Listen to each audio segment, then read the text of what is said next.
We are less than a week away to the NHL trade deadline, and today we're looking at all the latest rumors concerning teams like the Montreal Canadiens, the Toronto Maple Leafs, the Anaheim Ducks, Pittsburgh Penguins, St. Louis Blues, and others. Plus, we have news from the NHL waiver wire, some significant injury updates, all that and more coming up next. Welcome back to another video here at Top Shelf Hockey. As I mentioned, we have a variety of NHL news and rumors to talk about here today. Since last night, or late yesterday afternoon, we've had two trades. Things are starting to pick up in the trade world of the NHL as we're now only 6 days away from the deadline. Of course, we saw the Ducks trade Josh Manson to the Avalanche yesterday. We saw the Avalanche continue to be busy today, swapping Tyson Jost to Minnesota for Nico Sturm. So I think the Avalanche are definitely going to be a team to look out for that are going to be incredibly busy here over the next several days leading to the deadline. But before we get into the rest of the rumors, I do have a few other news items to look at here today, including the NHL waiver wire. We have the Sabres placing center iceman Mark Jankowski on waivers. He started the year on an AHL contract, got upgraded to a two-way deal. He's since played 19 games in Buffalo, putting up 5 points. Had a few good games here and there, but not terribly consistent. But he does have a long track record in the NHL, including some playoff experience. So I kind of half wonder if maybe there's a chance he would get picked up. He would be a cheap addition for some extra depth, somebody who could be a fourth liner, maybe even, be like that 13th, 14th forward for some teams going into the playoffs that want some extra bodies. Hard to say, but we'll find out at 2 o'clock Eastern time tomorrow if he stays or if he moves on. Now, as I mentioned as well, we have some pretty significant injury updates and a signing to talk about here today. The Dallas Stars did confirm today that goalie Anton Khudobin will be out for approximately 6 months due to hip surgery. So as I mentioned, that can be pretty substantial for a goaltender. Sometimes it can be career-ending. He does have one more year left on his contract. So pretty fair to say that there's a chance at least he could start next season on injured reserve. I guess having the surgery now does increase the likelihood that he could be ready for the start of the season, since we're only March. Season starts October. Could miss some of training camp though, so it's hard to say if he'll be available on game one of the NHL season or not. And how will he recover? That's the other big thing here. We look at what happened to Rask. Made the comeback this year, and it was short-lived. So we'll see what happens. But the other thing here with Khudobin is that Dallas is not going to be able to place him on long-term injury reserve to get that bump in salary cap space that they can go out and add to replace with another contract here, because he was down in the minors when the injury was sustained.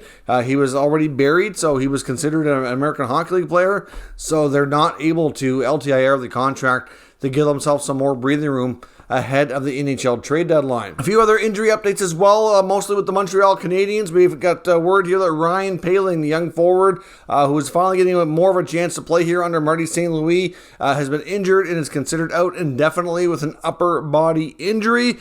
So no exact timeline, of course. They're probably still trying to determine the exact prognosis and what he's looking at for a recovery time, and they should be getting back goaltender Jake Allen, who has been practicing with the team. It's believed that he should be able to play.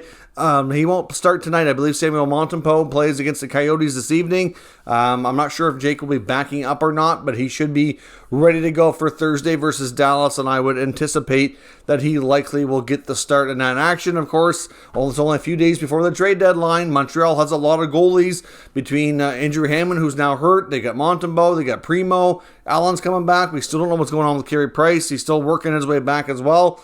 Allen's got a good contract and a lot of experience, including some significant playoff time. You have to wonder if he'll get interest. I would imagine there would have been more and more talk around him if he had been playing leading up to this point in the season. But at least if he can come back and at least have 1 or 2 games in before the deadline, that might, if he does well especially, could create some interest. Hard to say if he'll remain with the Habs or where things will go from there. Of course, the other signing here that we want to touch on quickly before we jump into the trade talk, which will start here with Montreal, continue on here about the Ben Chiarot situation, but the Anaheim Ducks have signed a newly acquired Drew Helleson, of course, who was playing college hockey at BC, acquired yesterday for the Josh Manson trade out of Anaheim. Helleson, I knew, was rumored to be turning pro as soon as this season.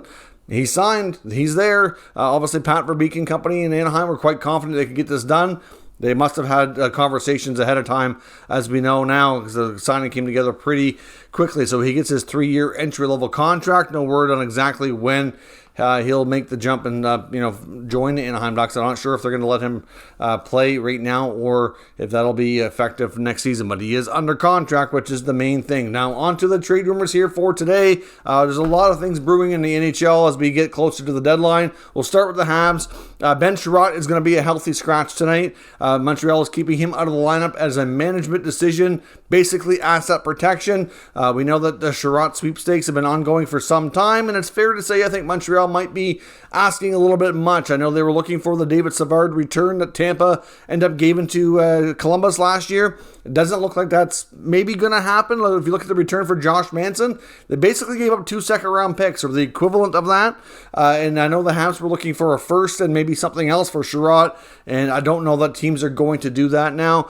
Some teams linked to Chiarot include like the Panthers, the Leafs, the Blues, and a few others. Lots of teams looking for defensive help. Wouldn't rule out LA as well. They've run into some injury issues, and they might actually dip into the rental market, which is something I wouldn't have suspected before, but they are in the playoff mix, and they're going to be trying to kind of replace what they can there, so we'll see where that goes. But Ben Chiarot's time in Montreal appears to be coming to an end, and he's likely not going to play another game until he's traded, unless something weird happens and he doesn't end up getting dealt, which I do not foresee happening. It's a matter of working things out. I know the Blues have been linked to him, but they do have a variety of defensemen they're looking at. So do the Leafs, and so do the Panthers, and like I said, Carolina's another team to watch. I know they want a defensive addition as well, so we'll see where this goes. Lots of competition out there right now for blue liners, so the Habs are trying to get what they want in return, which has proven to be a challenge. The other thing that Elliotte Friedman reported on in the last couple of days as well is that a lot of teams that were selling were looking for more draft picks in 2023 than 2022, and that was kind of holding things up in a lot of cases as well, mainly because the 2023 NHL draft looks to be a lot deeper in the first round.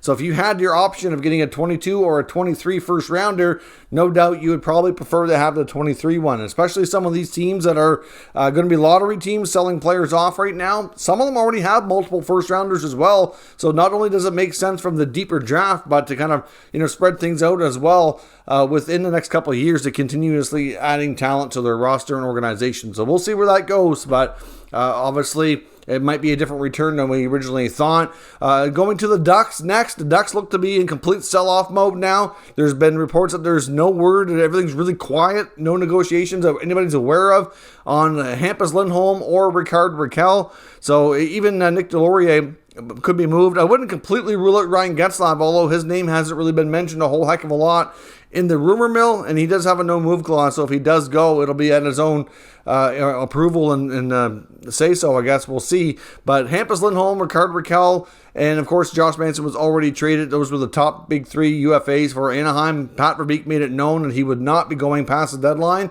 unless they were signed. If they're signed, they'll stay. If not, they're going to be moved for other pieces to help with the future. So Rickard Rakell has been mentioned to a variety of teams. So was Lindholm.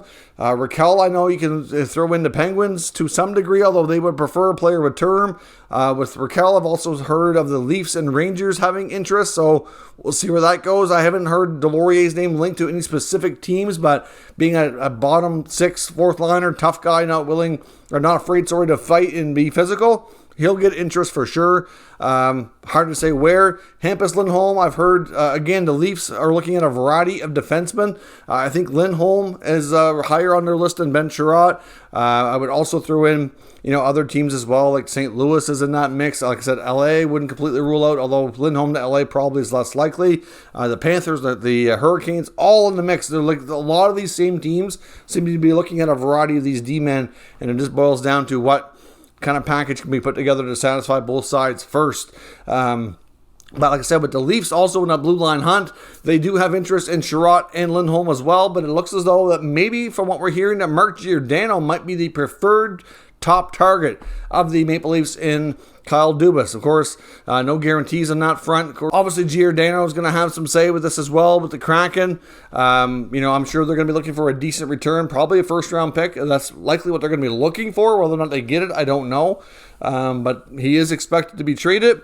Seattle has lots of room cap-wise, so they could be one of those teams that eat some contracts to kind of make things work. Hard to say exactly how it's going to go between Seattle and Toronto if the deal is reached or not. I know another defenseman that's in Seattle too that could move is Carson Soucy.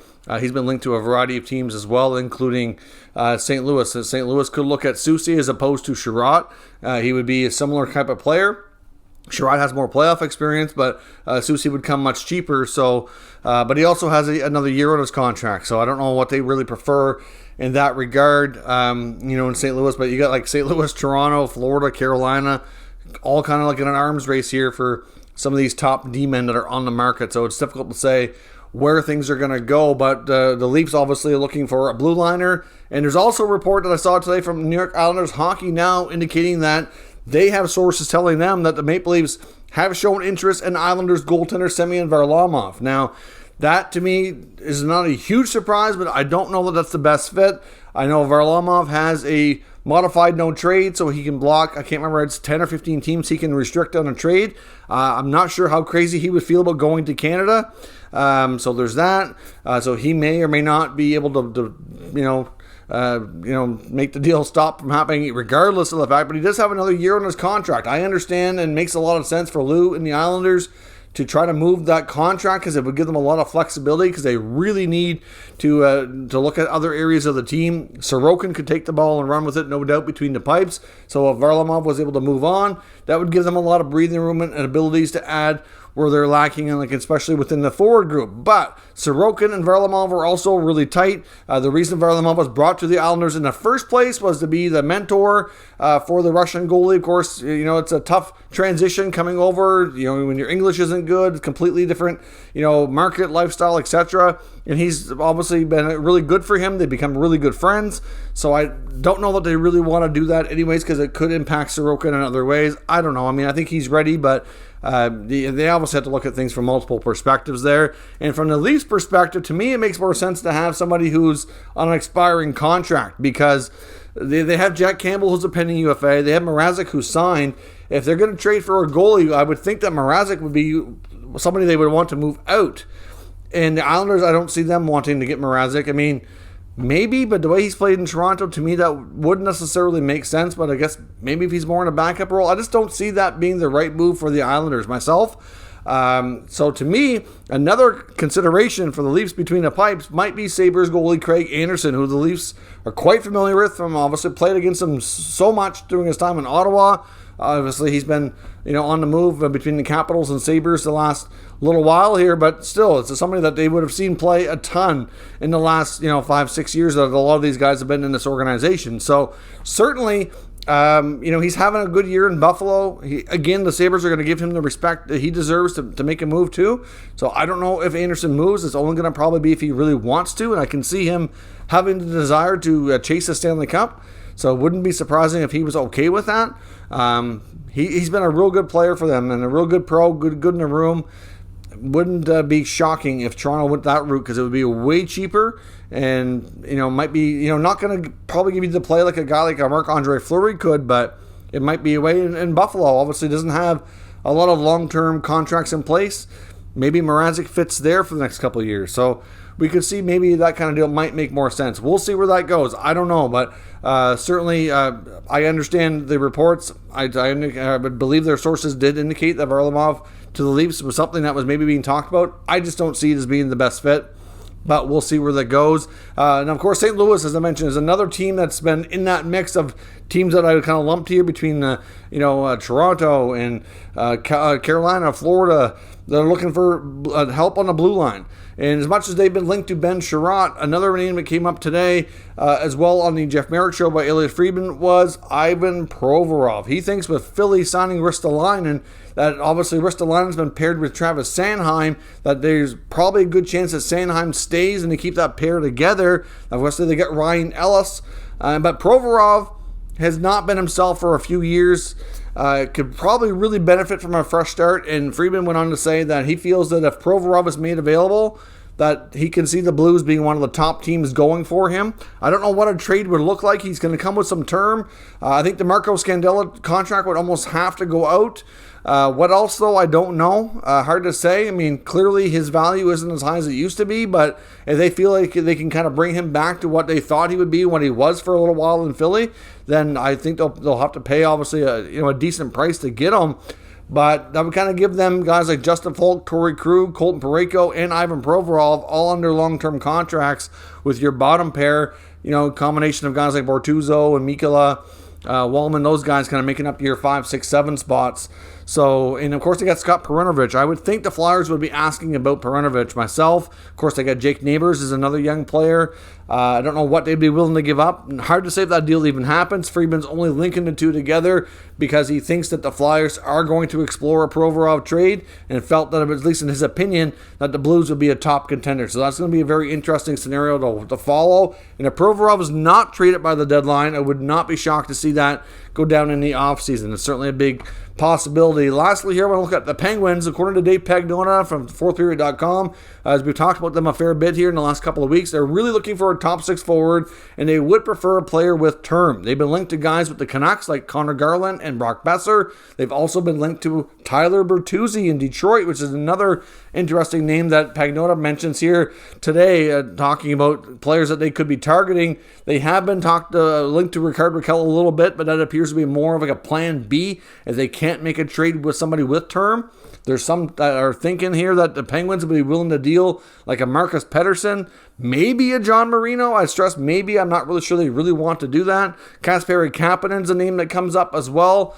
Has not had a good season. They really want to replace what he was supposed to be given for production in the Malkin line. Bertuzzi would be great there. So would Garland.